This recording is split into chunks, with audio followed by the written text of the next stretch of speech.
came home for the holidays, but when Mom opened the door she said, "You're not welcome. This is for family only." I walked away in silence. Minutes later, my sister texted, "Don't take it so hard. You know how you can be." I smiled, froze the joint account, canceled every bill, and shut down all cards. By morning, my phone was blowing up and the family chat was chaos. Can you imagine driving 5 hours, full of hope and a trunk overflowing with carefully chosen Christmas gifts, only to have your own mother open the door and brutally tell you, you weren't invited? This is for family only? My heart didn't just break that night, it shattered, but what happened next was a shocking twist that changed everything forever. You see, for years I'd poured my heart and soul, and honestly, almost all my money, into my family, hoping for a shred of the love and acceptance I craved. Growing up in Lakeside, Michigan, our small town looked like something out of a postcard, but behind our faded blue house, my family life was anything but. My mom, Patricia, barely 5 feet tall, ruled with the sharp sting of her words. She had a particular talent for making me feel like a permanent inconvenience. My dad, Robert, was her opposite, quiet, tall, and perpetually exhausted from his factory job. He chose peace at any price, even if it meant sacrificing his backbone. Then there was Stephanie, my younger sister. Golden curls, sweet smile, and a natural ability to work the system. "Rebecca, why can't you just be easy like your sister?" became my mom's constant, haunting refrain. Easy meant compliant. Easy meant never questioning. Easy meant Stephanie always got the last piece of cake, the new clothes, the unconditional affection I yearned for but never received. Money was always tight, and from 16, I was working weekends at the diner, handing most of my paycheck over. "This is just how family works, Rebecca," Mom would say. "We all have to make sacrifices." Somehow, those sacrifices always seemed to fall heaviest on my shoulders. School became my only escape, my grades a quiet defiance. When I got that acceptance letter from Wharton with a partial scholarship, I truly thought Mom would finally show some pride. Instead, she just looked at it like a death notice. "Philadelphia? That's just selfish, Rebecca. Your father could lose his job any day." But for the first time in my life, I put myself first. The guilt followed me all the way to Pennsylvania, though. Even from hundreds of miles away, I couldn't escape. Calls home were laced with accusations of abandonment, subtle reminders of their hardships. Yet, when Dad lost his job sophomore year, I set up a joint account. A portion of my work-study money went straight to them every single month. My roommate, Tasha, thought I was crazy. "They're adults, Rebecca. They should be helping you through college." I just dismissed her. "You don't understand how things work in my family." After graduation, I landed a dream job at a financial firm in Boston. The money was more than my parents had ever seen, and I felt this immense responsibility. Stephanie wanted to go to Michigan State? I paid her tuition in full. Their roof leaked? I paid for repairs. Their car broke down? I financed a new one. I became the family's unofficial banker, sending money regularly, maintaining that joint account for emergencies. But the thanks never came. Each gift was received as an entitlement. Each payment expected, never appreciated. Phone calls became less about connection and more about financial requests. "Rebecca, the property taxes are due." Or, "Rebecca, Stephanie needs a new laptop." Years passed like this. I climbed the corporate ladder, making senior financial advisor by 28, an achievement that went utterly unacknowledged by them. When I called with the news, my mother interrupted me to talk about the water heater. Holidays? They became complicated negotiations that usually ended with me alone in my Boston apartment, making excuses. Friends invited me to their family celebrations, but I always declined, secretly envying their easy bonds. This year had been rough. A breakup, my best friend moving to Seattle. The thought of another Christmas alone in my apartment was unbearable. So, I decided to surprise them. No warning. No chance for them to make excuses.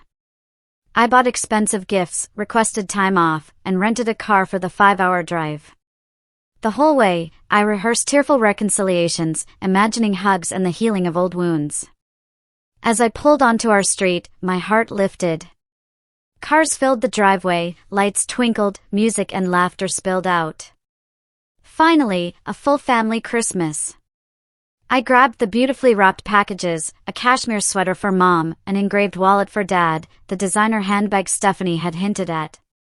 My arms full of gifts, my heart full of hope, I walked up the familiar cracked path. The porch light cast a sickly yellow glow on the peeling paint as I juggled the packages to knock. Inside, I could hear White Christmas. I took a deep breath, steadied my nerves, and knocked. The voices quieted. Footsteps approached. The doors swung open, revealing my mother in a festive red sweater I'd never seen, a glass of wine in her hand. For a split second, her face registered shock. Then it turned to ice.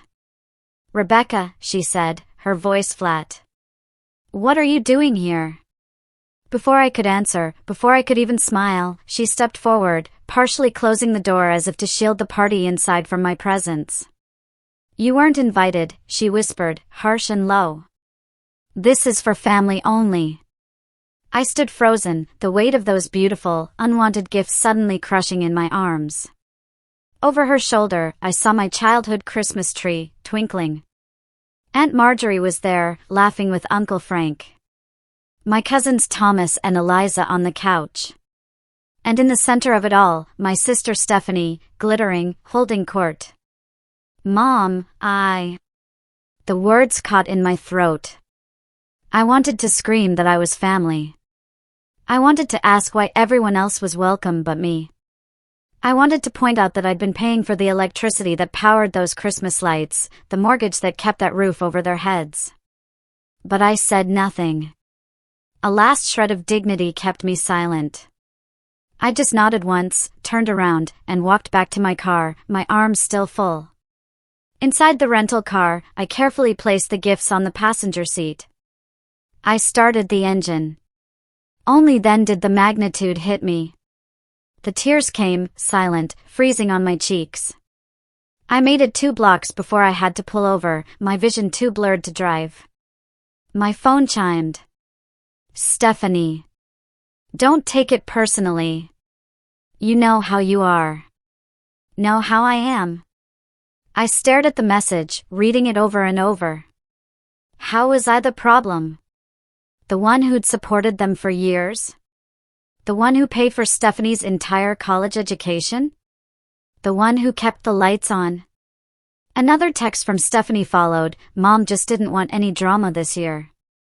Aunt Marjorie and Uncle Frank brought their new neighbors over. It's important to make a good impression. And there it was. The brutal truth. I was an embarrassment. A potential source of drama that might ruin their carefully cultivated image. Never mind, I was a successful financial advisor who'd built a life from nothing. To them, I was still the difficult child, the one who asked too many questions, who didn't just fall in line. As I sat there, the memories flooded back.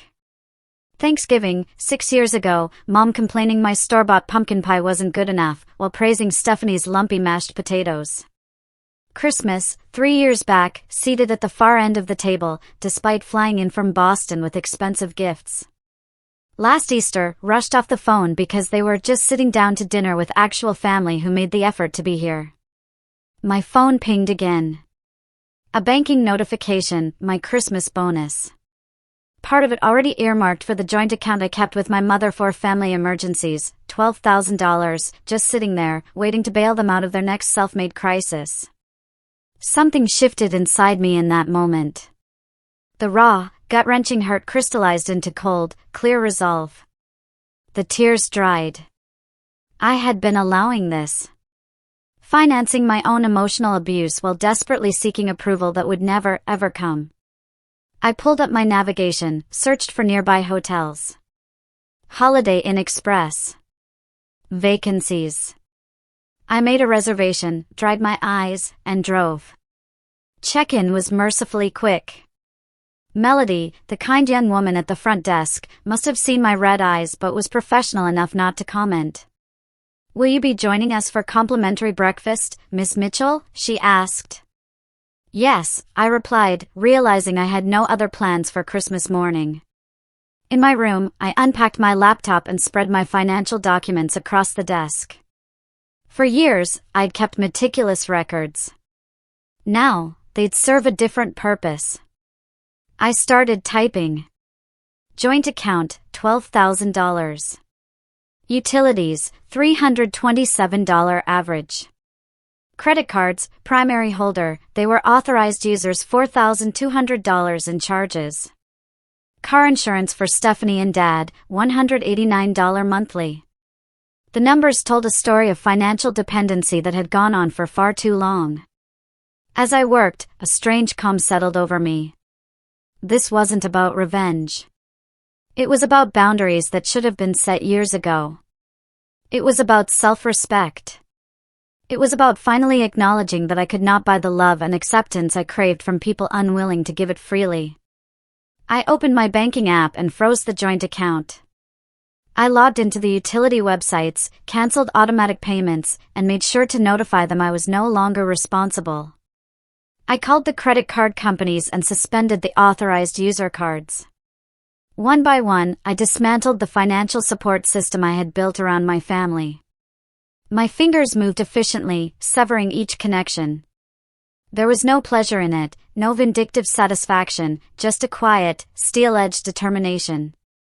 When I finished, I drafted an email to my family lawyer in Boston, outlining everything. It was nearly midnight when I finally set my phone to silent, crawled into the hotel bed, and fell into an exhausted, dreamless sleep. The next morning, weak winter sunlight filtered through the curtains. For a moment, I just lay there, taking inventory of my feelings. The raw wound of last night's rejection still throbbed.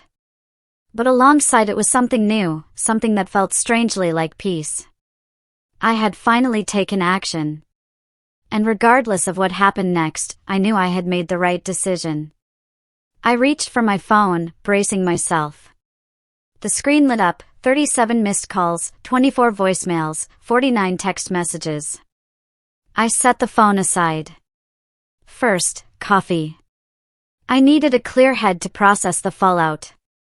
The hotel coffee maker produced a serviceable cup, which I sipped while opening my laptop. I wanted to review what I'd done, ensuring my actions were measured, not merely reactive.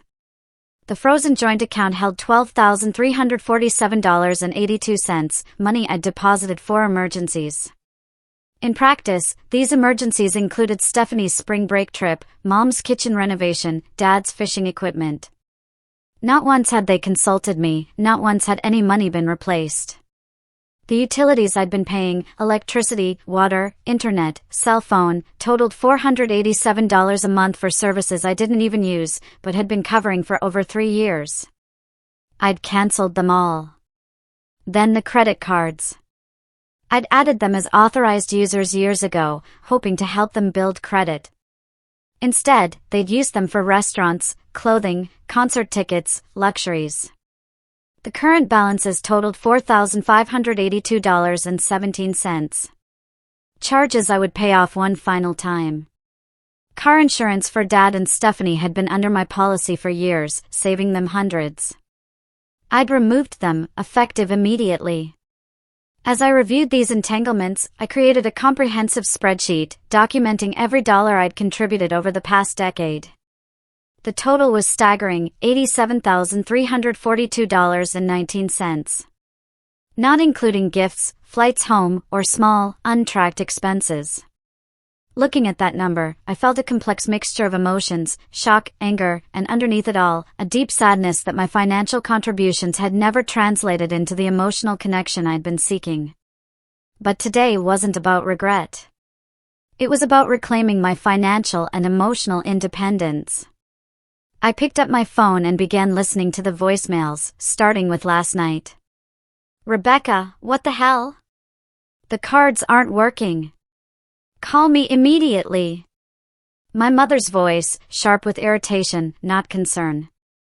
Hey sis, mom's freaking out about the accounts. Whatever point you're trying to make, you've made it. Turn everything back on. Stephanie, bored and annoyed. Rebecca, honey, there seems to be some problem with the utilities and banking. Please call when you get this. My father, the only one who sounded genuinely confused rather than entitled. The messages continued, tracking their journey from annoyance to anger to the first stirrings of panic. This is absolutely childish behavior, Rebecca. Turn everything back on right now or I swear you'll regret it. Mom again. Several hours later, the power company says the account is closed. It's Christmas Eve, for God's sake. What are we supposed to do? Stephanie, indignation giving way to alarm. By the most recent messages, the tone had shifted dramatically. Rebecca, please, we need to talk about this. The bank says you've frozen the account. We have people coming over for Christmas dinner. Please call me back. Mom, vulnerability cracking her armor. Becca, it's Dad. I don't know what's happened, but we need your help. My card was declined at the gas station. Please call. The text messages followed a similar pattern. I set the phone down without responding. This wasn't about punishing them or enjoying their distress. It was about establishing clear boundaries after years of being taken advantage of. I needed time to formulate a response that was firm but not cruel, clear but not vengeful. I showered and dressed carefully, choosing a professional outfit. Then I headed to the hotel's business center, printing copies of my financial records, including that comprehensive spreadsheet. A clear paper trail. While I worked, I called my colleague Mark in Boston.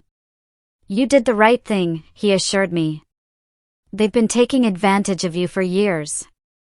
This isn't revenge, it's setting healthy boundaries. It doesn't feel great, I admitted. Part of me still feels guilty. That's because you're a good person, Rebecca.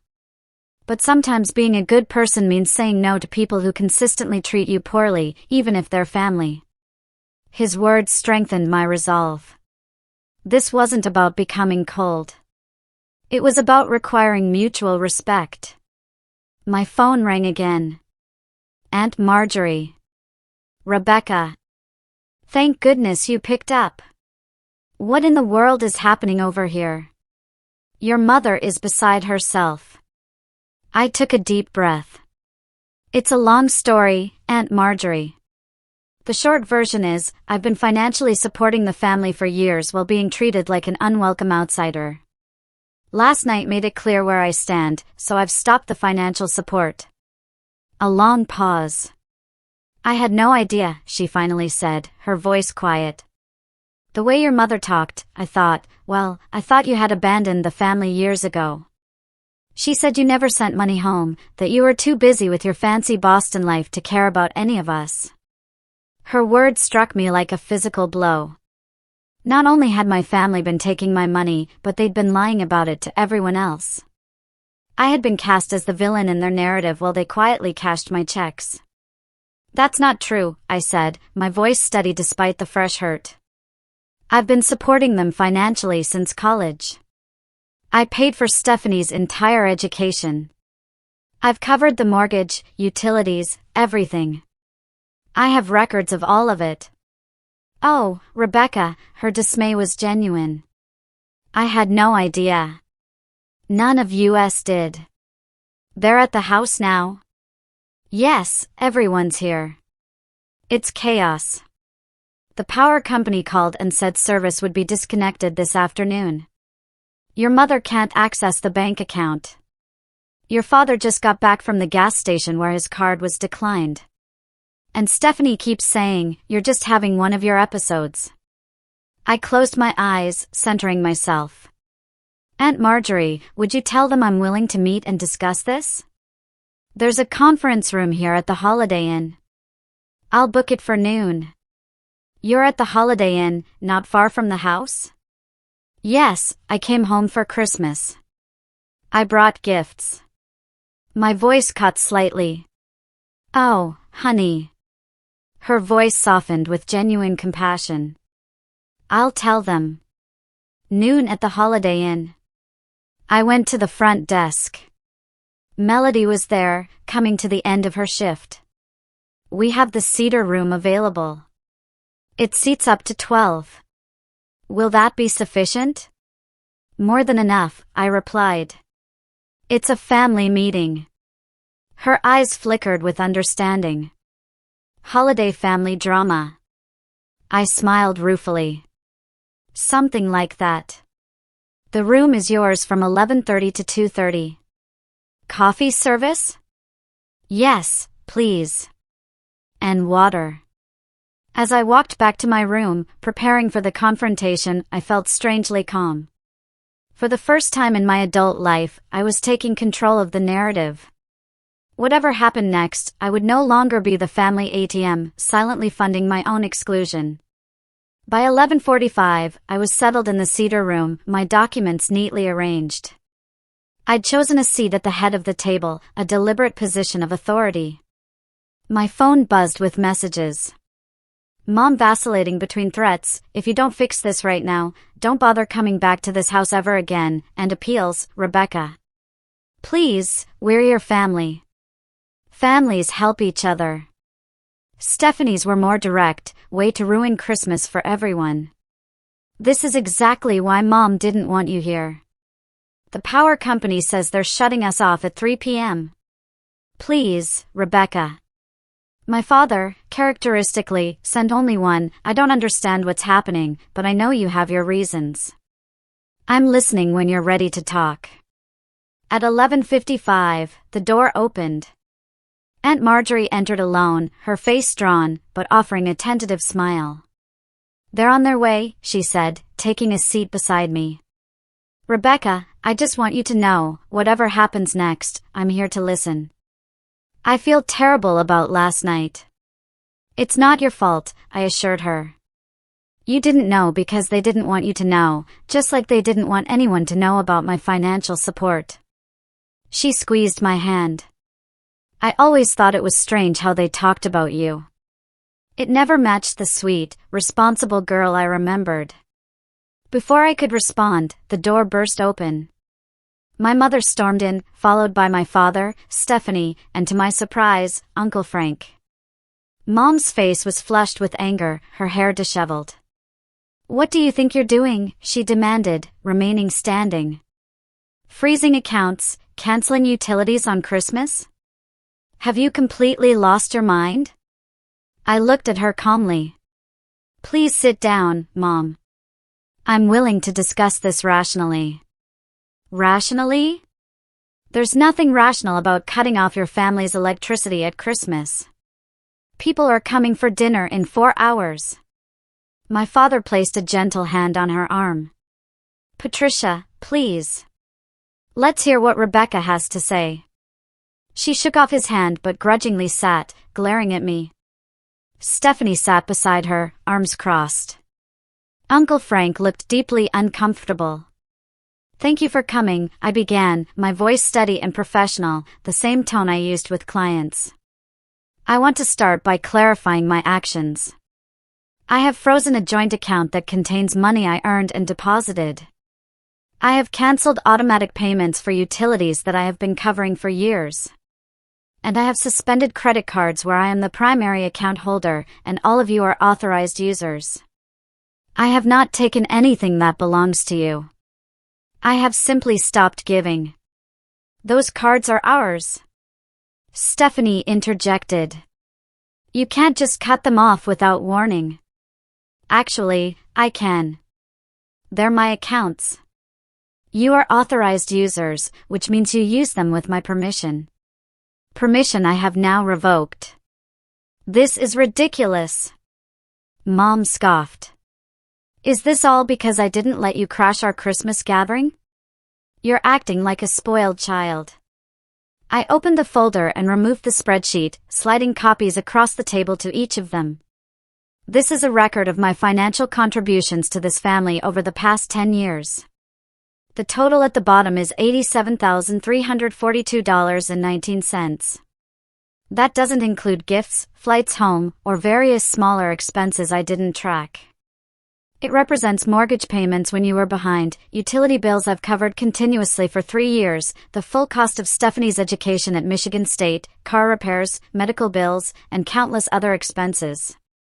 My father picked up his copy, adjusting his glasses. His face paled visibly as he flipped through the pages. My mother refused to even look at hers. "We're your family," she said, as if that explained everything. "Families help each other." "Yes, they do," I agreed. "But help should go both ways." "When was the last time any of you asked how I was doing?" "When I got promoted last year, I called to share the news. Mom, you interrupted me to talk about the water heater." "We were having an emergency," she protested. "It's always an emergency. Every call, every interaction, it's always about what you need from me. Never about what's happening in my life, unless it's to criticize my choices." "That's not fair," Stephanie protested. "We're dealing with real life here while you're off playing big shot in Boston." "Playing big shot?" I echoed, incredulous. "I work 60-hour weeks to build my career. A career that has funded your lifestyle, by the way. Who paid your tuition, Stephanie? Who covered your rent senior year when you wanted to live off campus?" She had the grace to look slightly abashed, but quickly rallied. "So what? Now you're keeping score, holding it over our heads?" "No," I corrected her. "I'm making it clear that my financial support is not an entitlement. It's not something you can count on while simultaneously treating me like an unwelcome stranger." My father finally looked up from the spreadsheet. "Rebecca, I had no idea it was this much. I knew you helped out occasionally, but this..." He gestured at the document, at a loss for words. "It wasn't occasionally, Dad. It was constant. And it wasn't just financial. Every time I've reached out emotionally, I've been rejected or ignored. Last night was just the final straw." Aunt Marjorie, who had been listening quietly, finally spoke. "Patricia, is this true? Has Rebecca really been supporting the family all these years?" My mother's face tightened. "She helps out sometimes. She can afford it. She doesn't have a family to support." "According to this," Uncle Frank said, speaking for the first time as he reviewed his copy, "she's been supporting 4 adults, only one of whom is herself." The room fell silent as the reality began to sink in. My mother stared at the table, her earlier bluster fading. Stephanie examined her manicure, avoiding eye contact. My father continued to flip through the pages, his expression growing more distressed. "What do you want, Rebecca?" my mother finally asked, her voice subdued. "Is this blackmail? Pay attention to you or lose the money?" The question hurt, but I refused to show it. "What I want is respect. What I want is to be treated like a member of this family, not just its bank. And until that happens, yes, the financial support stops." "So, you are holding the money over our heads?" Stephanie muttered. "No," I corrected her. "I'm holding myself to a higher standard. I'm refusing to continue enabling a relationship that hurts me. I deserve better than what I've been getting from all of you." "And what about Christmas dinner?" my mother demanded, focusing on the immediate crisis. "We have 12 people coming at 4. "That's not my problem anymore," I said gently but firmly. "You made it clear last night that I'm not part of family-only gatherings, so family-only problems are no longer my responsibility." The reality was finally dawning on all of them. Without my financial support, they were facing immediate practical challenges. "This isn't fair to Dad," Stephanie tried. "He didn't do anything wrong." I looked at my father. He hadn't done anything wrong, but he hadn't done anything right either. He stood by while Mom created a narrative that excluded me. He accepted my help while allowing me to be treated as less than. "I didn't know," he said quietly. But we both knew it wasn't entirely true. He might not have known the extent, but he had chosen not to see. I think, Aunt Marjorie said carefully, there's something else we need to address. Rebecca mentioned a family narrative. I have to say, the Rebecca I've been hearing about for years and the Rebecca sitting in front of me don't match. Patricia, you told everyone she abandoned the family, that she never called or sent money home. And there it was. The final betrayal, laid bare in the conference room of a Holiday Inn on Christmas Day. My family hadn't just taken my money while excluding me. They had actively lied about me to others, casting me as the villain while I paid their bills. The silence that followed was deafening. My mother's face cycled through shock, guilt, and finally, defensive anger. I never said she abandoned us, she protested weakly. I just said she was too busy with her Boston life to stay connected. Patricia, Uncle Frank said slowly, you specifically told us at Thanksgiving that Rebecca never sends money home, that she forgot where she came from. And last Easter, Aunt Marjorie added, you said Rebecca couldn't be bothered to call on holidays anymore. But Rebecca just said she called last Easter, and you rushed her off the phone. All eyes turned to my mother, whose face had gone from flush to ashen. For perhaps the first time in her life, Patricia Mitchell was at a loss for words. I should have felt vindicated. Instead, I just felt tired. Tired of the games, the manipulation, the endless seeking of approval. It doesn't matter now, I said quietly. What matters is where we go from here. Exactly. My mother seized on this, desperate. We need to resolve this immediately. Christmas dinner is in a few hours. Mom, I said, making direct eye contact. You're still not hearing me. There is no immediate resolution that involves me turning everything back on and things continuing as they were. That relationship is over. What are you saying? Stephanie asked, a note of panic in her voice. You're cutting us off forever because Mom didn't let you crash Christmas? I'm saying that our relationship needs to fundamentally change before I provide any further financial support. This isn't about last night. Last night was simply the breaking point. After years of being used for my money while being emotionally excluded. My father, unusually quiet, finally spoke up. Rebecca's right. His voice was soft, but clear. We've been taking advantage of her. I've been taking advantage of her, and I'm ashamed. My mother turned to him, betrayal written across her face. Robert, whose side are you on? This isn't about sides, Patricia. It's about the truth. Our daughter has been supporting this family for years, and we've been treating her like an outsider. Worse, we've been lying about her to the rest of the family. How can you not see how wrong that is? It was the first time I'd ever heard him stand up to her, and the shock of it reverberated around the table. Stephanie stared with wide eyes. Uncle Frank shifted uncomfortably. Aunt Marjorie gave a small nod of approval. I've made mistakes, my father continued, his voice growing stronger. I allowed the situation to develop because it was easier than confronting it.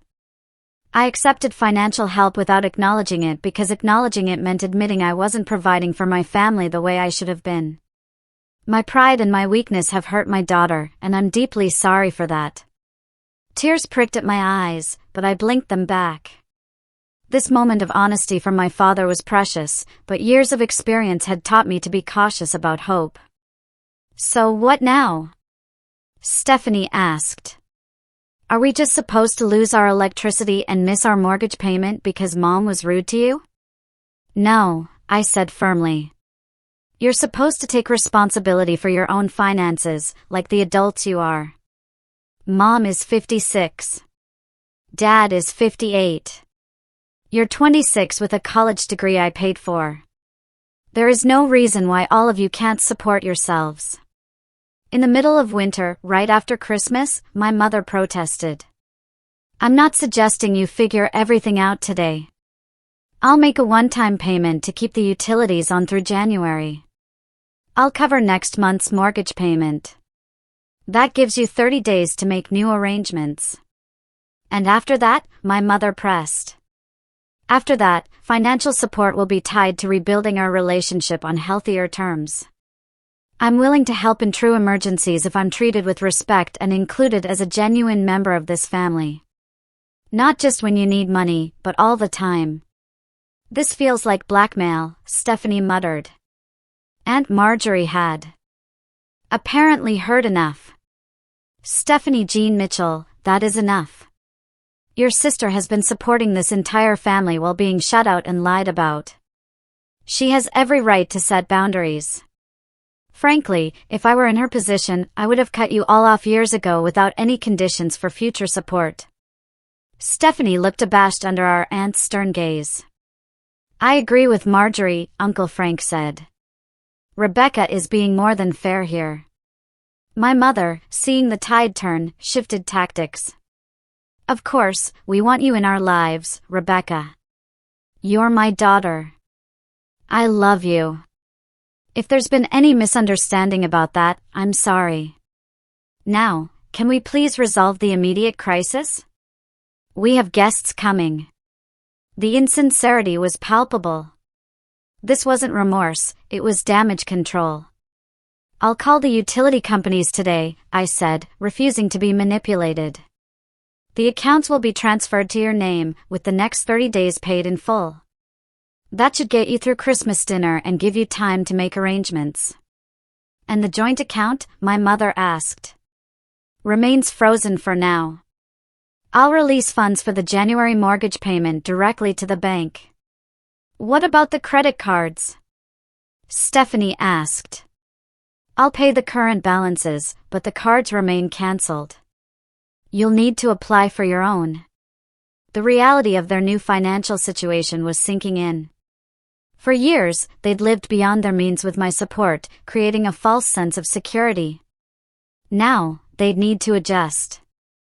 I think, Aunt Marjorie suggested gently, it might be helpful for everyone to take some time to process all of this. Rebecca has laid out her position very clearly. Perhaps we could reconvene in a few days when emotions aren't running quite so high. That's probably wise, I agreed, gathering my documents. I'll take care of the utilities today as promised. We can discuss longer-term arrangements after the holidays. So that's it, my mother said, desperation in her voice. You're just going to leave us hanging? I'm giving you 30 days of full support, followed by the possibility of continued help if our relationship improves. That's not leaving you hanging, Mom.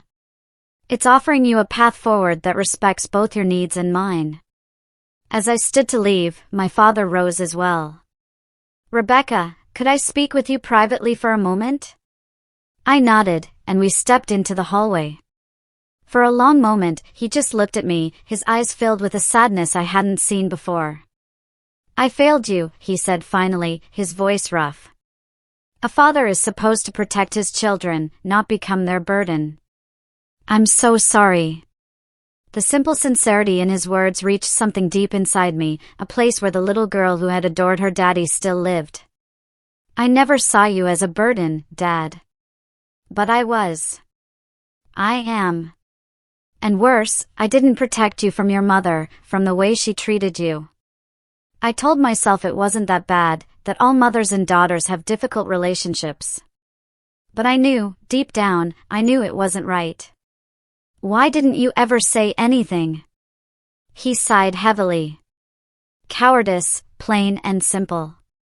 It was easier to keep the peace than to stand up for what was right. I justified it by telling myself that at least you were strong, that you could handle it. I never stopped to think that you shouldn't have to handle it. That you deserved better. Tears threatened again, and this time, I let them fall. I did deserve better. I still do. Yes, you do, he agreed, reaching out tentatively to take my hand. I can't change the past, but if you'll let me, I'd like to try to be a better father going forward. Not for the money, but because I love you, and I'm proud of the woman you've become despite everything. I squeezed his hand, allowing myself a cautious hope. I'd like that, Dad. As we returned to the conference room, the dynamic had visibly shifted. My mother sat stiffly, a mask of contained fury. Stephanie looked thoughtful, perhaps really considering her role for the first time. Aunt Marjorie and Uncle Frank were speaking quietly, occasionally glancing at my mother with troubled expressions. "I'll be in touch tomorrow about the utilities," I said, addressing the room. "Merry Christmas, everyone." As I turned to leave, Aunt Marjorie rose and followed me. "Rebecca, wait. I'd like to come with you, if that's all right." I looked at her in surprise. "You don't need to do that, Aunt Marjorie. I know you are. You're remarkably strong, but no one should be alone on Christmas, especially after all this, unless you'd prefer to be alone." The kindness in her offer brought fresh tears to my eyes. "Actually," I said, "I'd love the company." As we walked toward the elevator, leaving my parents and sister behind to face the consequences, I felt lighter. The hurt wasn't gone, but alongside it was a new sense of freedom. For the first time in my adult life, I had set a boundary and held firm, refusing to sacrifice my well-being for people who didn't value me. It wasn't the Christmas I had imagined. It was messier, more painful, but ultimately, more valuable. The beginning of genuine change. Aunt Marjorie and I spent the rest of Christmas Day in my hotel room, ordering room service and talking more openly than we ever had. She shared warm, loving memories of me as a child, so different from my mother's narrative of me as difficult. "You were such a thoughtful little girl," she recalled, as we shared surprisingly decent chocolate cake. "Always making cards, always the first to notice if someone was feeling sad. Patricia never saw that side of you. Or if she did, she never acknowledged it. Why do you think she's always been so hard on me?" I asked, the question that had haunted me for so long. Aunt Marjorie sighed. "I have theories. Some of it might be that you remind her of herself, the parts of herself she doesn't like. You're strong-willed, independent, ambitious. All things Patricia might have been if her life had taken a different turn. Before she married your father, she had plans to become a pharmacist. Then she got pregnant with you, and those plans got set aside. I think part of her resented that, and unfortunately, she directed that resentment toward you. This was a version of my mother I'd never imagined. She never told me any of that. Patricia isn't good at vulnerability. It's easier for her to be angry than to admit regret or pain. That doesn't excuse how she's treated you. Not at all. But sometimes understanding helps with the healing." We were interrupted by my phone ringing. Uncle Frank. "Rebecca, is Marjorie with you?" "She's not answering." "Yes, she's here." "Is everything okay?" He sighed heavily. "Depends on your definition of okay. Christmas dinner is cancelled. Your mother called everyone, made up some story about a gas leak. The truth is, she's been having a complete meltdown since you left." "I'm sorry about the dinner," I said, meaning it. "Don't be. This has been a long time coming. To be honest, I'm glad it's all out in the open now." I put the phone on speaker. "What's happening at the house?" Aunt Marjorie asked. Patricia locked herself in the bedroom. When she came out, she announced dinner was cancelled. Stephanie left, said she needed space. Robert is in the kitchen, staring at that spreadsheet. "And you?" I asked. "I'm processing," he admitted. "All these years, we thought, well, Patricia gave us a very different picture of you. Finding out it was all a lie, that you've been supporting them financially while they shut you out, it's going to take some time to wrap my head around it." After we hung up, Aunt Marjorie and I sat in silence. Finally, she spoke. "You know, I've always had my doubts about Patricia's version of events. But I didn't push hard enough for the truth. And I'm sorry for that. You couldn't have known. Perhaps not the details, but I sensed something wasn't right. I should have made more of an effort to maintain our relationship independently of your mother." "We can do that now," I suggested, surprising myself with how much I wanted that connection. her face brightened. I like that very much. As evening fell, my phone rang again. This time, Stephanie. Can we talk? She asked, her voice lacking its usual confidence. We're talking now, I pointed out. In person, I mean. I'm actually in the hotel lobby. I glanced at Aunt Marjorie, who nodded. Come up to room 314. A few minutes later, a knock revealed my sister, eyes red-rimmed, her usual perfect appearance slightly disheveled. Aunt Marjorie, I didn't know you were here. I can step out if you two need privacy, Aunt Marjorie offered. No, it's okay, Stephanie said, entering and perching uncomfortably on the desk chair. I needed to talk to Rebecca. I waited. I've been thinking about everything, she began haltingly. The things you said, the spreadsheet. And I realized that I've never thanked you properly for paying for my education. For any of it, really. It wasn't quite an apology, but it was a start. Why did you go along with Mom's lies about me? I asked, the question burning. Stephanie looked down at her hands. It was easier, she admitted. When Mom would say things about you not caring, it was easier to believe that than to confront the truth, which was that we were taking advantage of you. And she hesitated. It made me feel less guilty about getting the better treatment. If you were the bad daughter, then it made sense that I was the good daughter who deserved everything. Her honesty was surprising and painful. Did you ever defend me?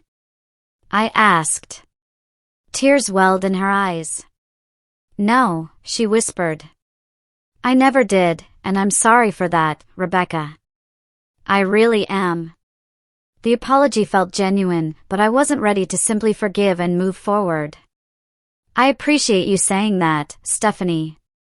It's going to take time for me to process everything and figure out what kind of relationship I want with you, and with Mom and Dad, going forward. She nodded. I understand. I just wanted you to know that I'm thinking about things differently now. After Stephanie left, Aunt Marjorie and I ordered dinner. We ate in the hotel room, sharing stories and gradually shifting to lighter topics. By the time she left to return home, we had plans to meet for lunch the following week. Alone in my hotel room that night, I finally allowed myself to fully feel the emotional impact of the day. I cried for the little girl who had never been enough for her mother, for the young woman who had tried to buy love with financial support, for all the holidays spent alone because I wasn't family-only material. But beneath the grief was something new, something that felt like the beginning of healing. I had finally spoken my truth. I had set boundaries that honored my worth. And in doing so, I had opened the door to authentic connections with family members like Aunt Marjorie, and potentially even my father. It wasn't the Christmas miracle I had hoped for. It was messier, more painful. But ultimately, more meaningful. Instead of another holiday pretending everything was fine, I had initiated genuine change. As I prepared for bed, one final text. My father. I know words aren't enough, but I want you to know I'm proud of you for standing up for yourself today. It took courage I've never had. If you're willing, I'd like to try to rebuild our relationship. Not because of money, but because I miss my daughter. Sleep well, Rebecca. I held the phone to my chest, allowing myself a cautious hope. This Christmas had torn apart the false narrative my family had constructed. It wasn't a happy ending. Not yet. But perhaps it was a necessary beginning. 6 months after that fateful Christmas, I stood in my Boston apartment, gazing out at the skyline. Summer sunshine glinted off the harbor. So much had changed. Professionally, I had thrived. The confidence from setting boundaries in my personal life had spilled over into my career. I'd secured major new clients, received a substantial promotion, and was now managing my own team. My apartment reflected the changes too. It felt like a home now, not just a place to sleep. My relationship with my family had evolved in both expected and surprising ways. The 30-day grace period passed, and I ceased all regular financial support. The transition was difficult for them, especially my mother, who had to return to work part-time. My father had been true to his word. We spoke weekly now, conversations initially awkward, but gradually warming into genuine connection. He'd found a new job as a night security guard. He never asked for money, though I had helped once with car repairs, a gesture freely given. Stephanie had surprised me most of all. After our hotel conversation, she'd reflected on her role. In February, she called to say she'd found a full-time marketing job. Last month, she repaid a small portion of what I had contributed to her education, not because I asked, but because she wanted to demonstrate her commitment to a more balanced relationship. My mother remained the most resistant to change. Our limited communications were still strained, filled with subtle digs. But there was a difference now. I no longer accepted her framing of me as the difficult daughter. Each attempt at manipulation was met with calm clarity. Each guilt trip returned to sender. The most unexpected development had been my relationship with Aunt Marjorie. We maintained regular contact. She visited me in Boston twice, and we spoke weekly. She had become the family connection I had always craved, offering wisdom, support, and genuine affection without conditions. My phone chimed. Alicia, my friend who'd moved to Seattle. Video call in 10. Need your financial genius for apartment hunting advice. I smiled, settling onto my couch. Another change, I had begun investing more deeply in friendships that nourished rather than depleted me. Alicia and I spoke regularly now, our connection stronger despite the distance. As I waited for her call, I thought about the profound lessons of the past 6 months.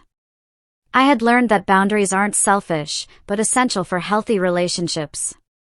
My worth wasn't determined by what I could provide financially, but was inherent and unchangeable. Most importantly, I had realized that sometimes the family we need isn't necessarily the one we're born into, but the one we create through genuine connections based on mutual respect and care. The joint account that had once symbolized my family's financial dependence remained closed. In its place, I had opened a personal investment account, redirecting the money I had previously sent home toward my own future. It was a tangible representation of my commitment to valuing myself, to recognizing that my needs mattered, too. My laptop chimed with Alicia's incoming call. Before answering, I took a moment to acknowledge how far I had come. 6 months ago, I had been locked in a pattern of giving financially while accepting emotional scraps. I had been defined by my family's narrative, seen through the distorted lens of their expectations. Now, I was the author of my own story, setting the terms of my relationships and honoring my own worth. The journey hadn't been easy. There had been moments of doubt, nights spent questioning if I'd been too harsh. There had been painful conversations and difficult realizations. There had been grieving for the family relationships I had wanted but never truly had. But through it all, I had maintained the clarity that came on that Christmas Eve, sitting in my rental car outside my childhood home. I deserved better than to be an ATM disguised as a daughter. I deserved to be valued for who I was, not what I could provide. And if those closest to me couldn't offer that basic respect, I had the right, perhaps even the responsibility, to create distance until they could. As I clicked to accept Alicia's call, her smiling face filling my screen, I felt a sense of peace that had been missing for most of my adult life. I was no longer seeking validation from people unwilling to give it. I was no longer funding my own exclusion. I was living authentically, guided by self-respect rather than the desperate hope for approval that had driven me for so long. The greatest gift I had given myself that Christmas wasn't the boundary setting or the financial separation, though both were necessary. It was the recognition that love shouldn't cost your dignity. That family is about mutual support, not one-way exploitation. That sometimes walking away is the only path to moving forward. I had come home for the holidays and been told I wasn't invited, that gatherings were for family only. In the painful aftermath of that rejection, I had found something more valuable than inclusion in a toxic system. I had found myself. Have you ever had to set difficult boundaries with family members? I'd love to hear your experiences and how it turned out in the comments below. And if this story resonated with you, please hit the like button and subscribe to hear more stories about finding strength in difficult situations. Remember, sometimes the most loving thing you can do, both for yourself and others, is to establish clear boundaries. Thank you for listening to my journey, and I wish you courage in your own.